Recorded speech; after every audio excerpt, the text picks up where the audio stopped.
오늘 이 새벽에 함께 은혜 받을 말씀은 창세기 27장 46에서 28장 9절까지의 말씀으로 야곱에게 축복하는 이삭에 대한 말씀을 주의 말씀 증거합니다. 사람은 누구나 실수할 수 있습니다.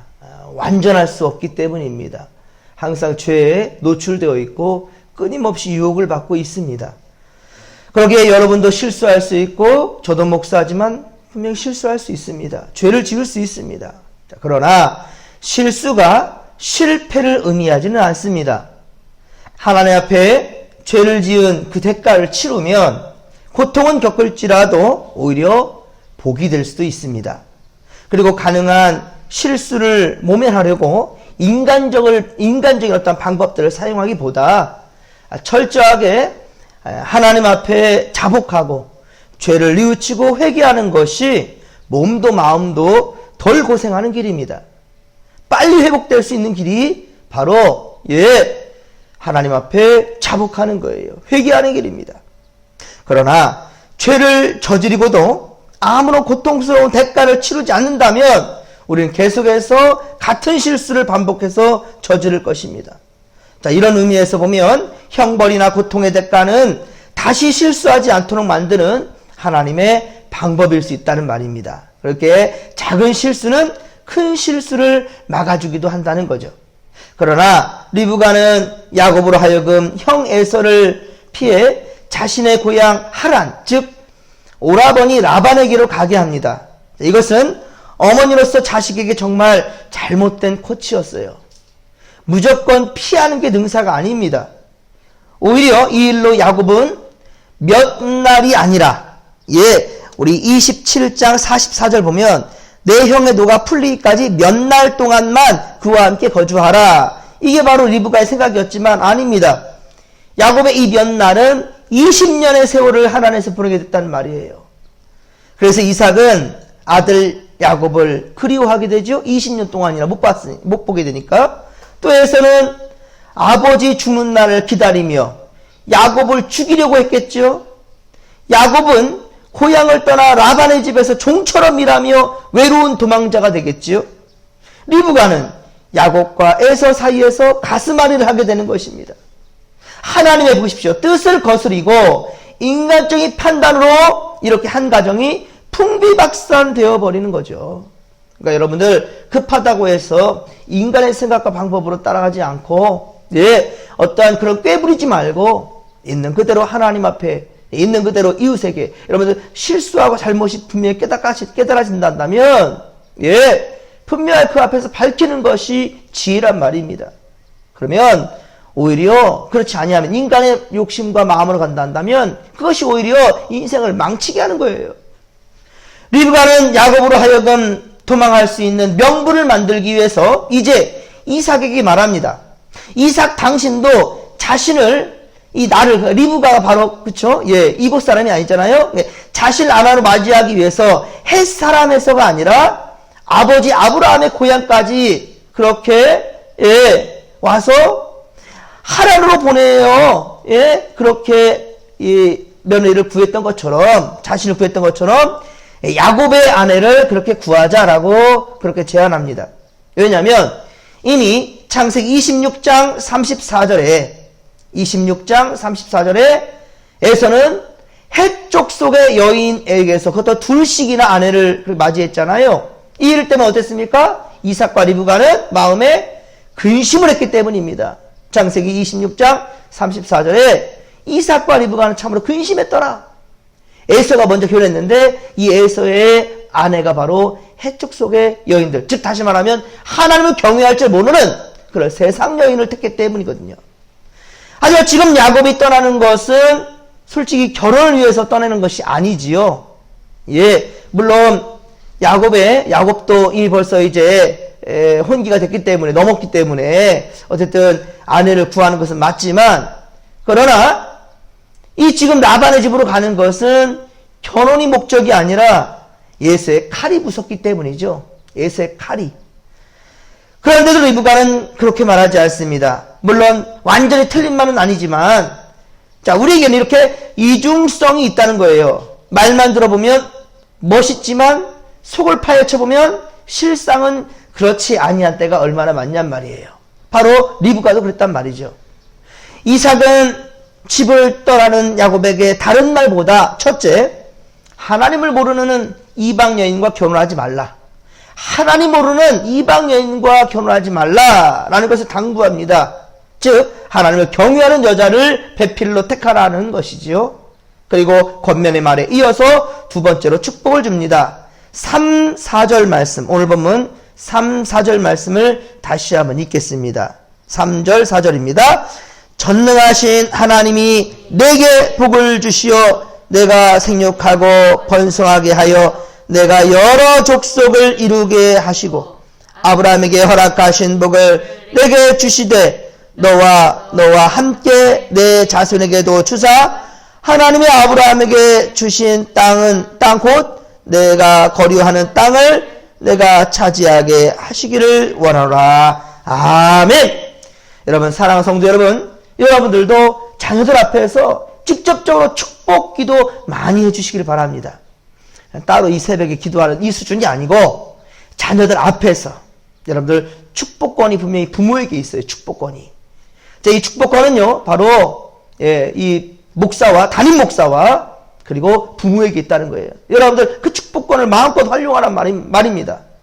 잠시 집을 다녀가든 잠깐 이루하거라. 아빠가 어머니가 기도해 줄 테니까 자 무릎 꿇고 앞에 앉거라. 이렇게 말하고 여러분들 기도해 주시길 바래요. 물론 목사처럼 머리에 안수하는 이런 부분보다는 안아줄 수도 있고 손을 붙들 수도 있고. 근데 여러분들 정말 자녀들을 위해서 마음껏 축복하시란 말입니다.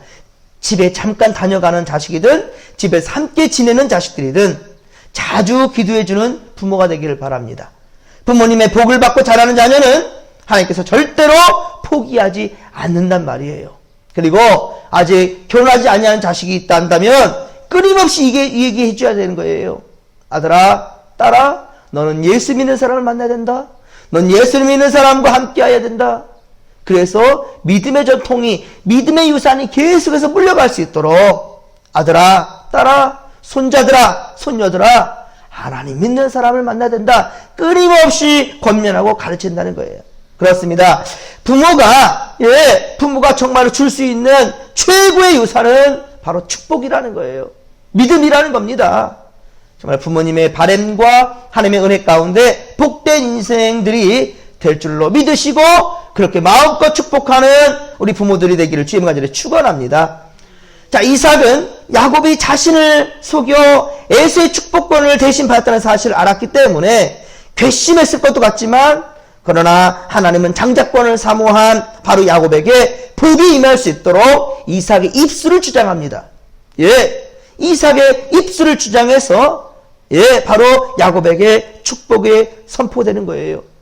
사실은 이삭은 에서에게 복을 주기를 원했거든요. 장자를 통해서 가는 것이 자기 마음이었어요. 하지만 지금 야곱이 괘씸한 거잖아요. 속인 거잖아요, 자신을. 그런데도 불구하고 그 입술 나아가는 것은 바로 전능하신 하나님이 내게 복을 주어 라고 말하고 있다는 거예요. 그렇습니다. 여러분, 복은 부모가 자식에게 축복권이 있다 할지라도 그 복은 내가 주는 것이 아니에요. 이 목사 또한 그렇습니다. 축도할 때, 축복기도 할 때 제가 주는 게 아닙니다. 중요한 것은 하나님이 주시는 거예요. 하나님이 그 복을 임하는 거예요. 복의 근원은 하나님이시며 그것이 바로 축복권의 핵심이라는 사실을 잊지 않기를 바랍니다. 저도 여러분의 자녀들이 복을 받기를 원합니다. 복과 믿음이 여러분 단계에서 끊어지는 것이 아니라 그 자녀에게 또 그 자녀에게 또 그 자녀에게 계속해서 흘러가기를 원합니다. 그리고 우리 진목교회도 여러분에 대해서 끝이 아니라 더욱 번성해지고 멋지고 아름다운 성전으로 성장해 가기를, 여러분에 대해서 끝나는 것이 아니라 1대, 2대, 3대, 4대 여러분이 정말로 그 자손들이 계속해서 진목교회를 지켜가고 더욱더 멋지고 아름다운 성전으로 성장시켜가는 그런 역사, 나중에 주님 앞에 갈 때 그렇게 칭찬받는 우리 믿음의 모습들 되기를 주님 간절히 축원합니다. 자, 그런데 4절에 보면 아브라함에게 허락하신 복이라는 표현이 나옵니다. 아브라함에게 허락하신 복이라, 이 복은 하나님으로부터 오는 것인데 아브라함부터 시작되었다는 거예요. 아브라함부터.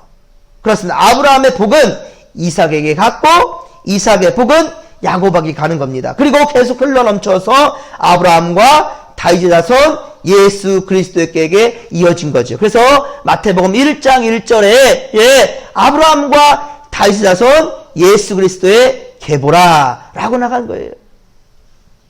그리고 너의 하나님 아브라함에게 주신 땅, 곧 너의 우거하는 너희가 거하는 땅을 유업으로, 그렇게 기업으로 주시겠다. 그것을 바로 원한다 라고 이렇게 이삭은 말합니다. 그러니까 야곱은 다시 돌아와야 된다는 것이죠.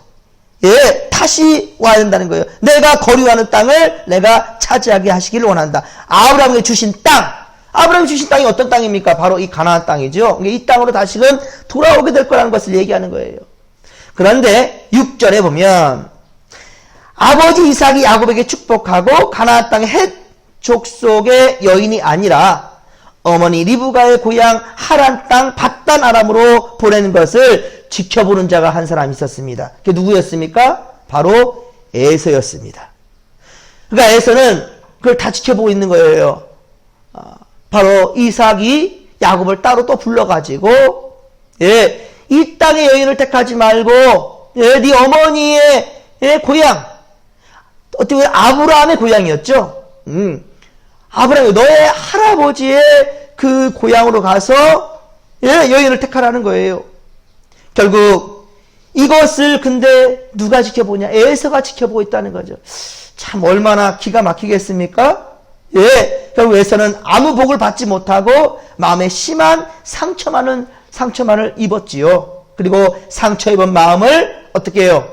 야곱에게 돌렸을 것이고 아버지 이삭이 죽는 날까지 내가 저놈 야곱을 언젠가 죽이리라 라고 마음을 그렇게 키워갔다는 거예요. 이것은 27장 41절에 그쵸? 27장 41절에 심중에 이르기를 아버지를 곡할 때, 아버지 곡할 때가 뭐예요? 돌아가실 때 그때만 기다리겠다는 거죠. 때 가까웠은즉 내가 내 아우 야곱을 죽이리라. 그런데 지금 또 눈앞에서 이때는 그래도 아버지가 야곱을 축복하는 걸 직접 보지는 않았어요. 그쵸? 직접 보지는 않았어요. 이 27장에서는요. 하지만 지금 이 상황 가운데서는 6절, 28장 6절 이하에서 지금 이것을 보고 있는 거예요. 직접. 그거 보고 있는 때 얼마나 에서가 기가 막히겠습니까? 내가 받을 축복을 저놈이 받고 있으니. 그러니까 죽이겠다라는 마음을 더욱더 이를 갈면서 있을 겁니다. 정말 이것이 이러한 비극이 또 어디 있겠습니까? 이삭은 야곱에게 가나안 여자하고 결혼하지 말라는 이야기를 합니다. 그리고 야곱은 그 말을 받들고 순종하지요. 그리고 에서는 자기 부인이 이방 여자여서 내가 택한 여자가 이방 여자여서 부모를 기쁘게 하지 못한다는 것을 이제야 깨닫게 됩니다. 그래서 에서도 자기가 근본적으로 잘못한 것을 알고 회복하고 싶어 해요. 에서는 어떻게 합니까? 차선책으로 아브라함의 서자 이스마엘의 9절 보면 그쵸? 이스마엘 아브라함의 서자지요. 그러니까 본처에서 낳은 바로 이삭이 아니라 자기 아버지 에서의 아버지 이삭은 바로 아브라함의 본처에서 낳은 자식이지만 우리 이스마엘은 하갈에서 낳은 거잖아요. 그러니까 이스마엘의 딸이라도 취하여 결혼을 하겠다는 거죠. 가슴 아픈 이야기입니다. 에서가 얼마나 아버지에게 복받기를 원했으면 이제서 부모의 마음을 그리고 아버지의 의지를 깨닫게 되는 거죠. 에서의 결단 역시 그런데 중요한 것은 하나님의 뜻에 따름이 아니었습니다. 이스마엘 그것은 바로 하나님께서 원하신 씨가 아니었습니다. 급한 대로 자신의 생각의 결단을 따랐을 뿐이에요. 에서는 또 역시 벌써 또다시 아내만 많아지고 있네요. 하나님이 언제 후처를 또 만들고 또 첩을 만들고 언제 하나님이 그렇게 말했습니까? 둘이 합하여 하나가 되라 그랬어요. 아담에게 하와가 있었던 것처럼 딱 하나예요. 그렇지만 자기 뜻대로 우리 헷 여인의 헷 족속의 여인 둘을 택했잖아요. 그리고는 이제 다시금 또 이스마엘의 또 그 자식을 또 자기의 아내로 지금 맞이하는 모습, 이것은 분명한 것은 하나님의 뜻이 아니라 자기 욕심, 그리고 어떻게 회복해 보려는 것 또한 역시 하나님께 물은 것이 아니라 자기 나름대로의 판단 가지고 지금 가고 있는 것임을 우리가 보게 됩니다. 여러분, 로마서 8장 6절에 말씀합니다. 로마서 8장 6절에 보면 육신의 생각은 사망이요 영의 생각은 생명과 평안이라 라고 말씀합니다. 그렇습니다. 사랑하는 성도 여러분, 하나님 중심으로 사는 원칙을 버리지 않기를 소망합니다. 항상 하나님 중심, 말씀 중심, 교회 중심, 할렐루야! 이 중심을 흐트러 버리지 말라는 거예요. 실수를 해도 우리는 그러면 회복될 수 있습니다. 겁먹지 마시고 리브가처럼, 야곱처럼 이렇게 겁먹어서 일을 만들면 그거는 실수하게 되는 거예요. 예, 겁먹지 말고 그렇기 때문에 하나님께 돌아오면 됩니다. 코라한데요, 하나님 앞으로 다시금 돌아오면 됩니다. 그러면 과거의 모든 상처를 딛고 우리는 회복될 수 있다는 거예요. 또한 돌아가는 것도 절대로 내 중심의 생각이 아니라 하나님의 뜻을 물을 줄 아는 자가 되어야 된다는 겁니다. 오늘 주님의 뜻대로 온전한 순종이 우리에게 있기를 바라며, 실수했어도 곧 진실로 하나님께 아뢰이면 주께서 용서해 주실 줄을 믿으시기 바랍니다. 주께서 오늘도 함께 하실 것입니다. 이 믿음 가지고 자, 이 시간 우리 주여 삼창 부르며 기도하며 나갑니다. 주여, 주여, 주여. 살아계신 하나님 아버지 받고 감사를 드립니다. 주여, 오늘도 우리와 함께 하시사 우리의 모든 실수와 잘못들 하나님 앞에서 회복되게 하시고 하나님 앞에서 용서받게 하시고 인간의 얄팍한 생각과 지식들 방법들 구하지 않게 하시고 언제든지 하나님 앞에서 주의 뜻을 물을 줄 아는 겸손한 자들 되게 하여 주옵소서. 함께하여 주옵소서. 할렐루야, 할렐루야. 은혜 충만, 성령 충만, 말씀 충만으로 함께 하시고 하나님 주신 말씀 중심, 교회 중심의 신앙으로 모든 것을 이겨내고 극복해 나갈 수 있도록 도와주옵소서.